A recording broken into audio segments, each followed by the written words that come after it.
Josh Widdicombe podcast. XFM. And for the final hour, I'm joined by James Acaster. Hello, James. Hello, Josh. Or as you referred to by the security man, James Widdicombe. A lot of people, for those who can't see me, I look like a taller version of Josh, and this is. He's jumped to massive conclusions and gone, this guy clearly doesn't realise he's Josh's brother.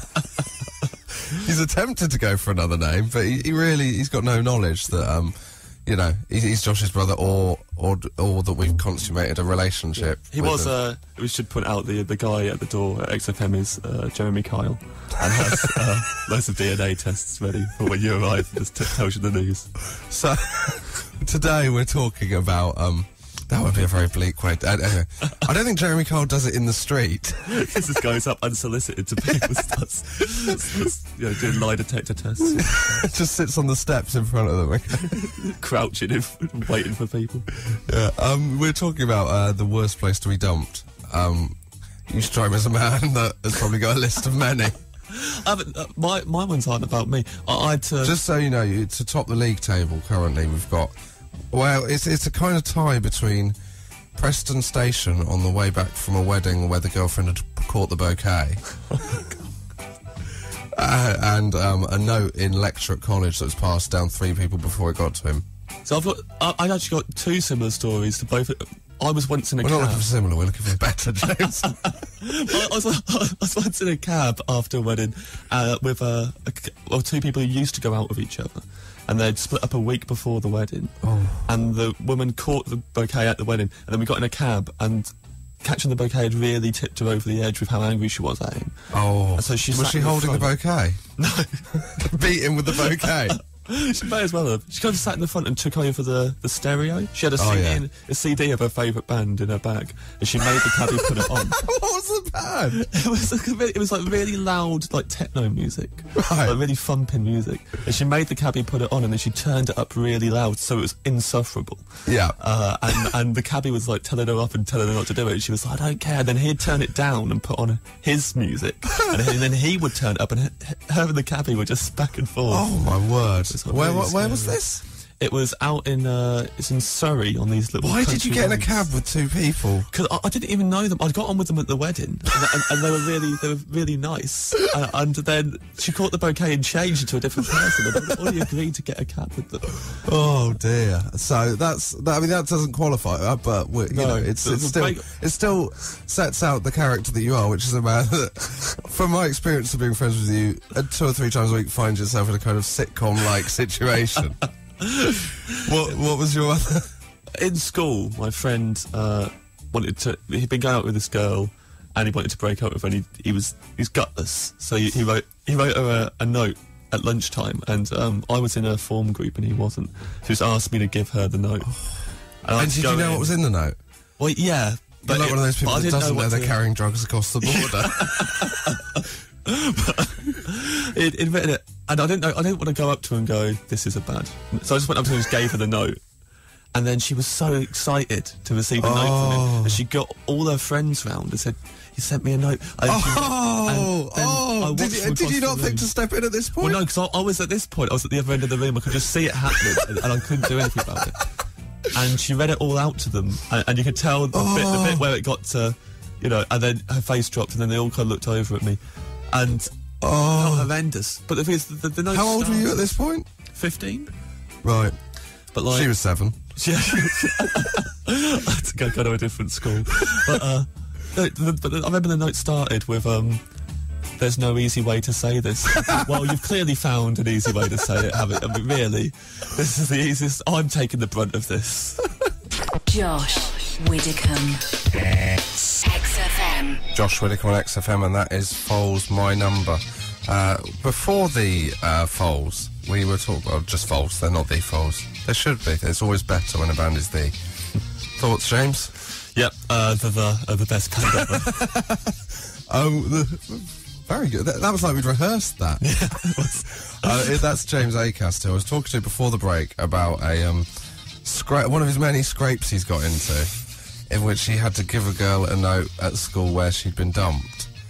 And then it transpired during the break that he'd also helped to pen this note with the dumper. I didn't think this was even like relevant, but now I think of it, it is. The pity was on you, and now I'm. So you're kind of his spin doctor. You're his Alistair Campbell. I remember going. We'd gone for a bit of a walk during lunch out of school grounds. So what? And we sat down in this playing field. Gone and bought myself a refresher bar. Don't care. And helped him write because he wasn't very good at writing this. He was like, "How do I word this?" And I remember after like 20 minutes of writing it, we realised 20 minutes. It was a long time. It took ages to write this note because he kept on like going, "No, that's not good. I can't say that," and starting again. And then eventually we both realised that there's a really disgusting smell in the air, and we were in the middle of. I don't think they even have these now in parks, but it was like a dog fouling area where it was like a triangle of lawn where you were allowed to let your dogs just go and do what. And we just really was surrounded by turds. So you still want some pity for that? Yeah, if everyone could please remember. So when you got back and gave her the note, she started crying. You went, "You think you've had a bad day?" Yeah. Guess where I've just been. Also, poor girl. Some people get love letters scented with perfume. Josh Widdicombe, XFM. So earlier, James, we were talking about your getting into scrapes. You're classic scrape. Well, we discussed that maybe we should do a regular feature called James Acaster's Classic Scrapes, in which you tell us what scrape you got into this week. Yes. Did you have a scrape this week? If you haven't, then the feature is dead. Void. No. Yep, I'm in it now. I'm on the radio without a scrape. Well, this week, Josh, I went to my. Well, I didn't go to my first wine tasting. A guy came over to my house. Yeah. My housemate had been bought a wine tasting for his birthday. Classic. This guy came Red over to do the tasting with us. So we're all very excited about it. But basically, when you invite a stranger into your house and you allow them to hold court, it gets a bit weird. Yeah. And his whole thing was like, obviously, mate. It very quickly became clear it was a sales pitch, the whole thing. Yeah. And so he would try and sell the wines with stories about the wines, but all the stories were about him and his mate Jim getting wasted. And it very quickly became apparent this man had a problem. And it wasn't all right. And there was it was more of an intervention than a wine tasting. Yeah, it's sort of like we should step in at some point. But he had but also the most boring drunk stories you've ever heard. One story, he literally went, I was at work. I got a phone call from Jim. I said, "You all right, Jim?" And he went, "Yeah, you all right, mate? How are you?" I said, "Yeah, I'm pretty good." It's like literally every word they said to each other on the phone, back and forth. He went, "What are you doing now?" I said, "Not too much." I said, "Not too much. I'll tell you what you should do. You should come over to the hotel. Guess what I've got?" I said, "What you got?" So I got some of that wine you'd like, that red Australian wine with the other week. He's like, "You haven't?" I said, "I have." He said, "On the way over here, get some cheese." So I was on the way over, went into the cheese shop. Right, they had loads of cheeses there.